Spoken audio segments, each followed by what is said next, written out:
Welcome to Markets on Chain, a series brought to you by the Global Blockchain Business Council from the New York Stock Exchange. I'm Jane King.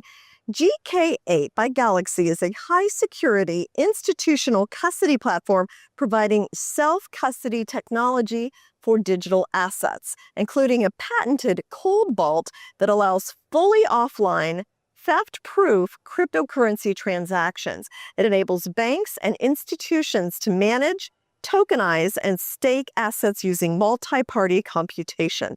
And with me is Lior Lamesh, the co-founder and CEO of GK8. So great to have you here today. Set the stage. I kind of explained a little bit, but the business is complicated. So explain what it is that GK8 does. Of course. So thank you. Thank you so much for having me. Very excited to be here.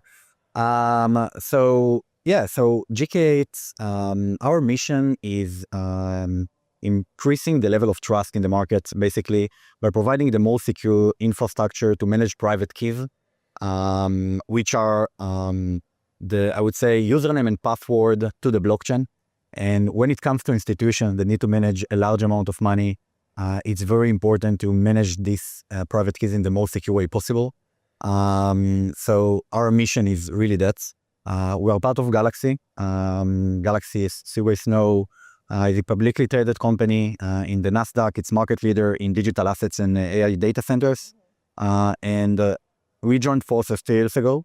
And the unique technology that we provide that increase the level of security alongside the trust that Galaxy provide, we truly believe it's bringing something new to the market that can provide the needed security for the institutional adoption of digital assets. So what are the key components of what GK8 by Galaxy offers? Yeah. So eventually our platform built off 3 main technologies. The first one called impenetrable vaults. Impenetrable vault is a new security category that we basically created for private key security. In the past, you've seen a hot wallet, which means that the private key is all the time connected to the internet. And then there are the more advanced solutions, which are warm type of solutions such as multi-signature or multi-party computation, which means that the key is being splitted into multiple parts, and then hackers need to compromise fear to steal money. So it's more secure, but it still can be hacked if you hack multiple computers. And what we build called impenetrable vault, which is the only technology in the market that allows you to do the whole process of communicating with the blockchain without ever receiving input from the internet. Oh. And this is unlike cold wallets. Cold wallets at some point are connected. They are partially connected when they need to receive some data from the blockchain. And we know how to do the full process without ever being connected to the internet. So that's the impenetrable vault, and it's meant to be used for custody and for very sensitive operation of tokenization. And that's the most sensitive part of end-to-end infrastructure that institutions need to have in place when manage digital assets. The second part of the solution is MPC, Multi-Party Computation, which intended more for the day-to-day transactions. It's way more secure than hot wallet, right? But on the other end, it's not as secure as the impenetrable. And the third layer of the solution called Tokenization Wizard. Basically, what we developed is a system that allows you to create your own token that can represent different type of real-world assets, such as stable coins and such as a money market fund. We've been participated in multiple projects such as the SWIP token, which is State Street Money Market Fund, where we provide the technology to do a meaningful part of that. We also part of a joint venture called All Unity, which incorporated DWS, the previous venture treasury arm of Deutsche Bank, alongside Flow Traders and Galaxy, which is the first regulated Euro stablecoin project under the BaFin regulation in Germany. So the tokenization result is being used there as well.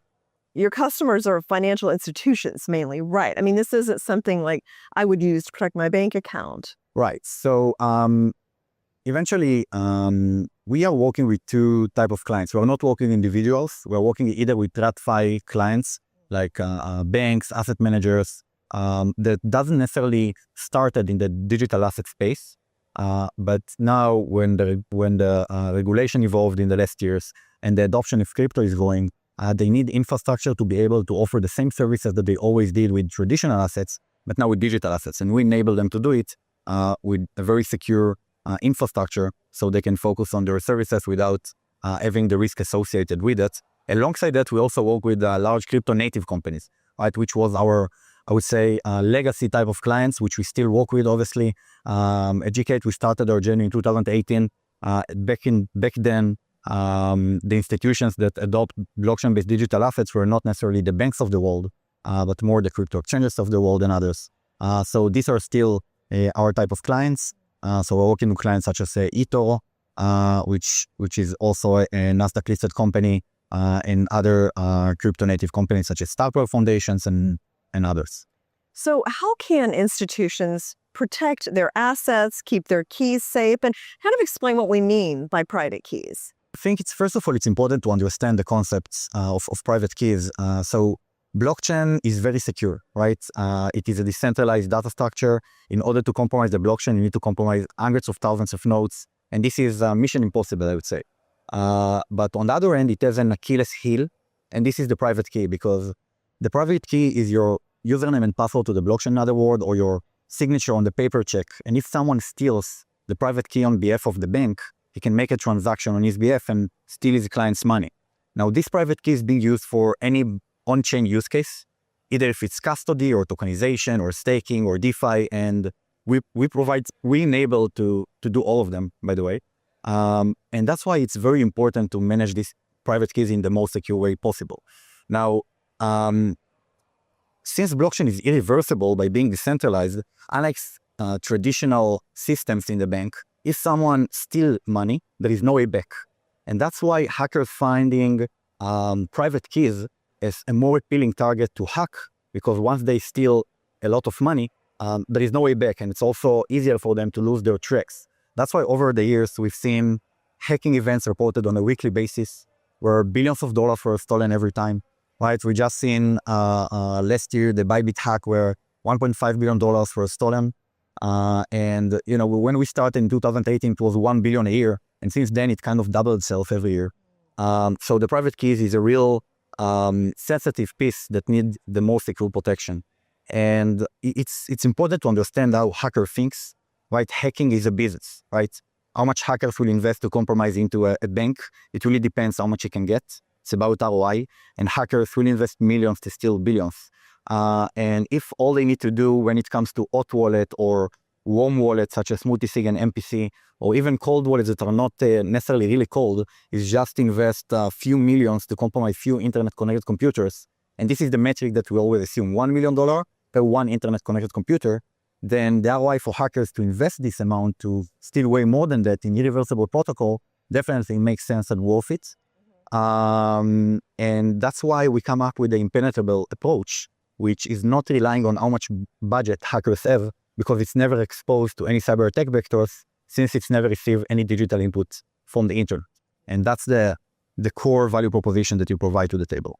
So tokenization has been a huge push for that over the past year. Yeah. Does that make your job easier, harder, more complicated? So when it comes to security in tokenization, it's basically the same as for custody. The same private key that apply for custody security is also apply for tokenization security, because eventually in tokenization, the private key is being used in order to do the most sensitive administrative activities. When you do, for example, tokenization of stablecoin, you need to receive a fiat stablecoin and then to mint a parallel stablecoin on chain. In order to do it, you need to use your private key, because this is your ability to sign on messages to the blockchain. It means that if someone possesses this private key, he can mint to himself as much money as he wants. And currently, the source of truth in blockchain is still off-chain, while in the tokenization world, there is a parallel on-chain database. But we already see that slowly the source of truth becoming on-chain, and there are some decentralized exchanges or even DeFi protocols that are willing to receive tokenized assets and give you as collateral and give you crypto according to that. And then the outcome is that if you possess the admin key of the token of the tokenization project that you own, and you mint yourself a lot of tokens, you can steal a lot of money and there is no way back. And unlike just stealing someone's money, even a certain bank money, if someone possesses the admin key of tokenization project, it's a systematic damage because he can steal the money of everyone. He can burn the money of anyone, and it's more than just hack a certain bank. It's hack the whole new ecosystem that you built with this token. So quantum computing, AI, how is that impacting what you do and is more sophisticated technology? Right. So, look, hackers are not slowing down, right? They become more and more sophisticated. And when it comes to AI, I think that the idea of budget for hackers and the ROI concept that I mentioned before is the AI giving more advantages for hackers, because if in the past you needed to invest a lot of money in order to get a large group of hackers to invest a lot of time to scan different codes and look for vulnerabilities, now using AI, you can more easily find vulnerabilities. And when it comes to sensitive infrastructures that involve in the blockchain space for institutions, such as the wallets platform that I just explained, and even the blockchain code itself. So using AI, you can more easily find vulnerabilities there, and it's very risky for the markets. That's why, by the way, our impenetrable vault is not impacted by that, because even if we have vulnerabilities in the code in the impenetrable, no hacker can exploit it because there is no any input at any point, so there is no way in. So AI makes things way easier for hackers, yet with the right technology, there is a way to mitigate it. That's on the one end. On the quantum computing side, first, my personal take is that there are going to be way more painful areas beyond blockchain, that once the quantum computing will be, I would call it, in production, there will be a lot of other headaches and issues in the world. But in the context of blockchain, yeah, it's slowly getting there. And the approach that we're taking at Galaxy and GK8 is that we are taking ourselves to the readiness that once there will be quantum proof blockchains, we will be able to adopt our current technologies there. So as an example, what we did was implementing a NIST standard signing schemes for wallets, such as Dilithium, which is a post-quantum proof signing method. So once the quantum, post-quantum blockchains will be out there in production, there are a lot of discussions about different forks of Bitcoins and other. We'll be ready to support that right away to ensure that our clients are protected. Okay, fascinating. So now phase 2 of the Capital Markets Risk Mitigation Framework, the RMF, was just released. So from a custody architecture standpoint, how does GK8's approach specifically address the risks outlined in the RMF for institutions using public permissionless infrastructure? I've took a look on this report, which is very interesting. Eventually, by providing infrastructure technology to the largest institutions in the market, we need to adapt ourselves to the risk and operation that associated with the standard of this institution. So we do different things. On the one hand, for resiliency and control in the system, we have a very advanced policy engine, which enabling the organization to create different transaction-based and role-based rules in the system that can ensure that you can control your digital assets the same way that you would control your fiat assets. We spend a lot of time over the years in order to build a very granular policy engine that enable exactly that. That's one example. Additional things they mention in the report is really the need to comply with different regulation requirements. So we have integration in the system to different anti-money laundering technologies. So basically, we enable the banks that we are working with, that if they receive funds that are